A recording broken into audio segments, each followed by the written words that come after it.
welcome to day 27 of Michael Keaton Month, where I'll be reviewing all the movies that Michael Keaton has appeared in. We're on the home stretch now, only a few days left, almost at the finish line. I'm getting behind in posting these videos, but almost there, and I'm feeling really happy about this. This is the penultimate double bill review. We're talking about two movies, as you can see in the title. The first one is The Last Time. Now this was a low-key movie. So it was released first on the 5th of October 2006 in Greece for some reason. Then it was released in America on the 18th of May 2007, and then throughout the year of 2007 it was released gradually on DVD throughout most countries in the world. The Last Time stars Michael Keaton in a prominent role, and his character's name is Ted Riker, and he's this salesman. He's this big hotshot salesman. He's the best guy in his company, and he is a total asshole. He is a prick, and it was awesome to see. It was really awesome to see Keaton in a bad role again, and by bad I mean like a bad character. Again, not a bad character in a bad character, but a prick character. It's not a villain, but he's just an asshole, and he is just dropping F-bombs like there's no tomorrow, and it just makes for some fantastic scenes. Just great dialogue. Keaton is so good at playing that kind of a role, and it was just awesome to see. It was just absolutely brilliant. I just love this side of Keaton so much.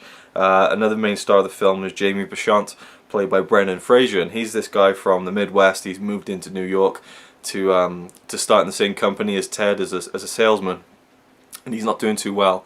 He's not adapting to the New York style of selling, basically. And Ted Riker couldn't give a shit about Jamie, and he's just like, Jamie is this really happy-go-lucky guy. He's really like, I got my fiance here. We're buying a house. I've got this new job. I'm really happy. And Ted Riker's like, you're not happy. No one's happy.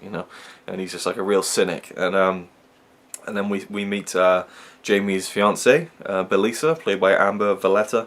Daniel Stern is also in this movie as John Whitman, and he's kind of one of the guys who works in the same office, and I'm sure most people would recognize him from Home Alone, which is it was cool to see him in another movie. I'm sure he's done other work, but it's one of the first times I've seen him outside of the Home Alone movies, which I love. But he's not really a big character, he plays he's a fairly pivotal role in terms of the office side of the story, but the real story is the relationship that Ted develops with Belisa, Jamie's fiance. And this movie gets dark real quick. I mean, it's not spoiling anything to say that they get involved together, and there is this fucked up scene where they bring Jamie back home. He's drunk because he's upset that he's not getting any sales. He's not clicking with this New York sales environment, and he passes out on the bed, and they do it right next to him on the bed. It's crazy. And then the next day Ted is beside himself with guilt, and we finally see that he does have a heart. He does have some kind of feelings, and he's torn up about it, and he feels really bad for Jamie, and so he starts giving Jamie some free kind of giving him a bit of a helping hand in the sales department, but it's still not working for him. And and it's not something Ted would normally do, but he feels really bad about the whole situation. He continues the affair, and it moves on from there, and we see a whole other side of Ted that starts coming out. And this is where I kind of felt like, they're going for another. There's got to be another twist here that all of a sudden Ted. I think the transition between Ted from being this complete arsehole to a more sensitive kind of guy, the transition may have been a tiny bit too quick. We do see at the beginning of the movie that he was with someone, but he's not anymore. So he's obviously been burned by love, and a woman screwed him over somehow.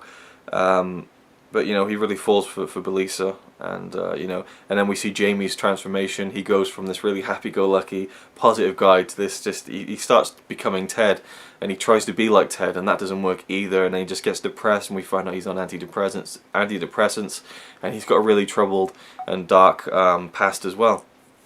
And so it all leads into this ending, which kind of knocked my socks off. And I have to say, I love this movie. It was really good. Surprised me, and I love Brendan Fraser. I've always liked Brendan Fraser from George of the Jungle, admittedly, when I was a kid. But I think Brendan Fraser's a good actor.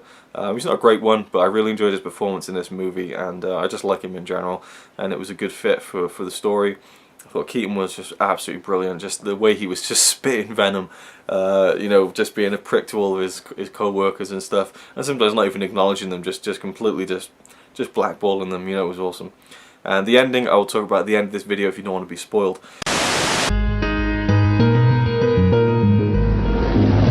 In the art of the sell. Hello? It's my pleasure. Wait, I can do better. Ted Riker is the best of the best. As your sales go, so goes the whole team's. He has style, attitude. There are at least 50 other companies out there we can be servicing. Ted, could I talk to you for a second? And a new protege. You know, I was #1 salesman in my old job. What do you say that we have a little friendly sales competition this quarter? If you just give me a moment to explain to you how our company can help you. Well, it was working this morning. Okay, we're good. Get back. Hey. I don't think you're half the salesman you think you are. I was the #1 salesman in Ohio. Here, I'm tied for last with Alvarez. You are pathetic. How's it going with Jamie? He's an idiot. You're too angry. You're making me a nervous wreck. This is my fiance, Belisa. Hey. Hi. There's no limit to the problems a woman is going to bring to your life. We would have expected that you would have had at least one sale. Oh my God. I think this belongs to you. Can you help me? They're part of the world. I wanted you to be the first one to see the DLX 179. Do you realize how much money we're going to make selling this thing? Where the pressure can break When you're you. faced with a difficult task, you act like you cannot fail. The passion can seduce you. And you guys seen Ted? No. Well, neither is Parker Plastics. He was supposed to close them today. They're our biggest client. I'm telling you, if we don't meet this quarter's projections, it's going to be sayonara for old John Boy here. When am I going to see you again? You're just gonna have to wait. Fiance's seeing someone. And who's your wife banging to keep your job? Time is ticking away. Get about the business outlook. And you have to be on the outlook for business. Why doesn't Belisa love me anymore? I'm gonna ask him to move out tonight. Lisa! So do you think we pay for our sins now or later? Michael Keaton, Brendan Fraser, Amber Valletta. The Last Time. The next movie is another kind of low-key movie that was released on the 13th of August 2009 in America, and then it was released worldwide throughout 2009 and 2010 in cinemas and on DVD throughout the world. It's called Grad. And Grad, it really looked like it was going to be another First Daughter. I was like, oh god. And even the first few minutes of the film, I was like, it's going to be another struggle. It's worth noting as well, this came out in 2009, and the next film I'm going to be talking about actually came out in 2008. So I'm messing around with the chronological order a little bit here, because the next video will be me talking about Keaton's directorial debut. I want to have it just one video dedicated to that film, and I'm glad I made that decision when I was back in the planning stages of this whole Michael Keaton month, because I loved his directorial debut. I thought it was awesome. There's a lot to talk about, so I'm glad I made that decision. But yes, kind of jumping ahead a little bit, but Grad, it stars, and I'm not sure how to pronounce her name, but she was in Gilmore Girls, which again I haven't really seen, but I'm sure a lot of people have seen that. And she was in something else that I recognise her from something else. I'm not quite sure what, but her name is Alexis Bledel. Don't know if that's how you pronounce it. Her character in the movie is Ryden Mulby, and we see at the beginning she's doing this vlog on her computer about her college graduation, and she's going to go and get her dream job working at a publishing house to find the next great American novel. She's really into books and stuff. She's got this best friend called Adam, played by Zach Gilford, and they've been friends for years. And you know, it's made pretty clear that he really likes her in more than a platonic way, and she doesn't really like him that way, but they're still friends. And you know, you got to wonder whether that's going to come into play later on. Her father is Walter Mulby, played by Michael Keaton. His mother, Grandma Maureen is her character name, played by the legendary Carol Burnett. She was awesome in this movie, really funny. And Keaton's wife was played by Jane Lynch, who I really enjoy. I think she's really funny. Her character's name was Carmela Mulby. So the Mulby family, you know, they're kind of a very interesting and unique family, a really funny family as well. This movie has been absolutely trashed in the reviews, by the way. It's just, people hate this movie, they think it's awful. Someone said it was the worst movie they've ever seen. I'm not getting that. I enjoyed the hell out of this movie. There are some really funny moments. Bit of slapstick, yes, but it was just really funny. Keaton was awesome in this. Again, I thought he was just going to be playing, you know, just the dad like he did in Herbie Fully Loaded, but he was very prominent in this movie. He reminded me of my dad a little, always trying to get some extra thing on the go. He's always like, well, yeah, I'll fix that, and, you know, don't worry, leave it with me, and I'll do it. It just reminded me of my dad a little bit. There's this fantastic scene where they kind of, the whole family walks in on Ryden, and she's kind of about to have sex with this guy.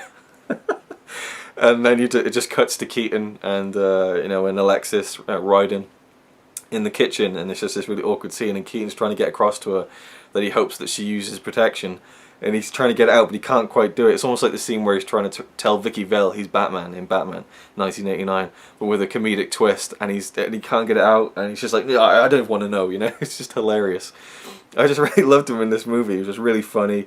They have a younger son as well, who's his story kind of ties in towards the end of the movie, but he's not in it that much as a prominent character. It's really about Ryden and her struggle to do something with her life after graduating, and how frustrated she is that she's been so goal orientated her whole life. Right, I'm going to get good grades in high school, done it. Going to get my degree or my qualifications from college, done it. Going to get my dream job, doesn't quite do it. She's got a kind of nemesis in the film, played by Catherine Reitman, who is the daughter of Ivan Reitman. She's very funny. I've heard her on a couple of podcasts, co-hosting with Ralph Garman on Hollywood Babylon, one of my favourite podcasts in the world. And she filled in for Kevin Smith a couple of times. She's quite funny. And her character was Jessica Bard, just a kind of an overachieving bitch, basically, that Ryden hates. So she pops up every now and again. She actually got Ryden's dream job, which is, you know, something that she just hated. And then there's a relationship with Adam, who, you know, he really likes her, but she doesn't like him in that way. And then she has to kind of realise that. That's what I felt maybe was probably something that this movie was very kind of generic and predictable in, that, you know, really the whole movie she doesn't show any romantic interest in him. And, you know, I'm going to spoil it because it's not really a great movie. It's a movie I enjoyed a lot, but it's not a movie people are going to get upset about.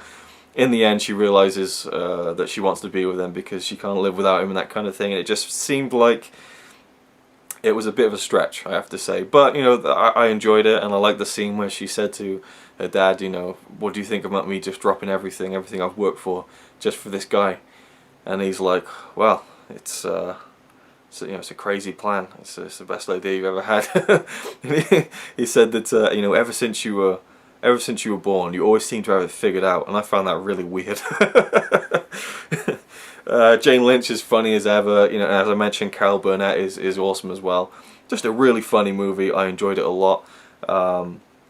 And yeah, the tagline for the movie was "Now what?" You know, in reference to Ryden's kind of search for meaning in her life after you know, graduating and not having anything to do. There's this Brazilian side character who's brought into it. I didn't find him that interesting, but you know, it is what it is. It wasn't terrible.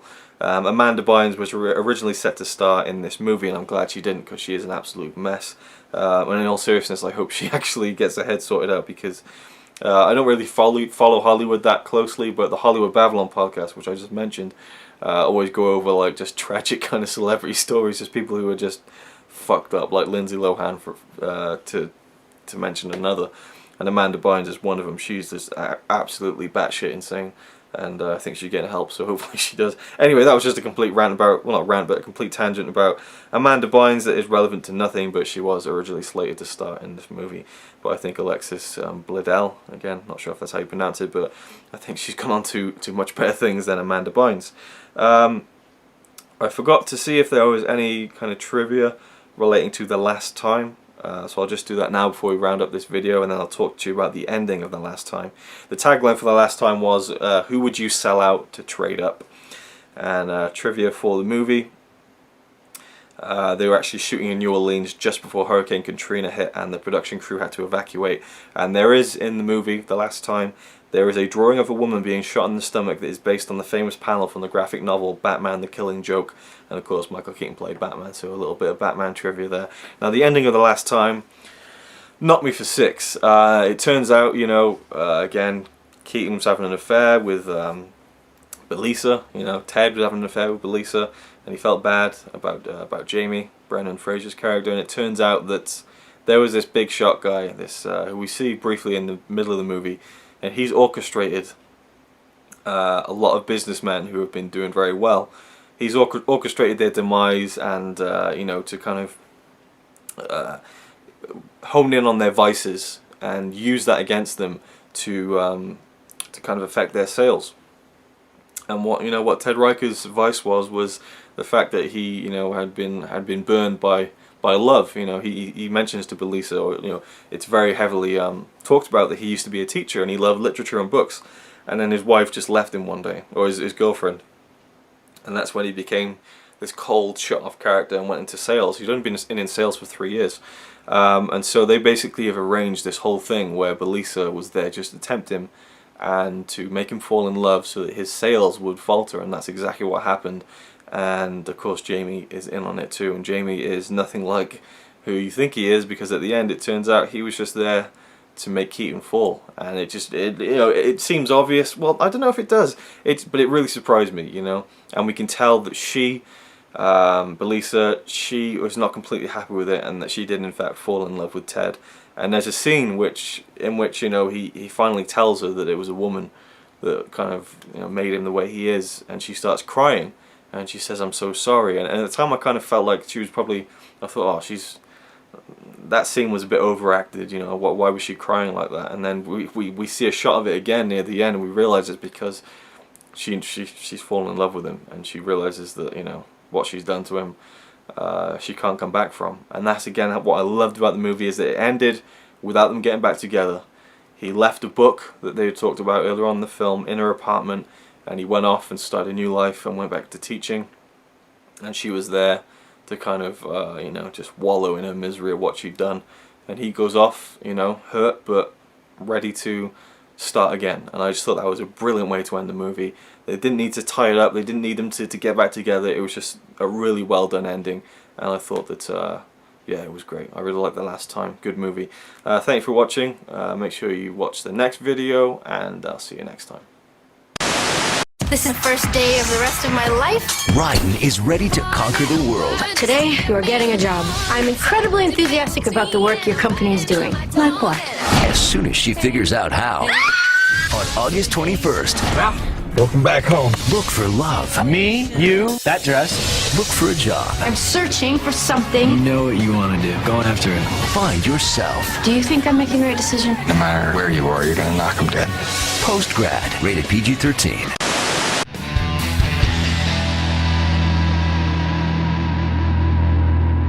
You're messing with the Cartwrights now, son.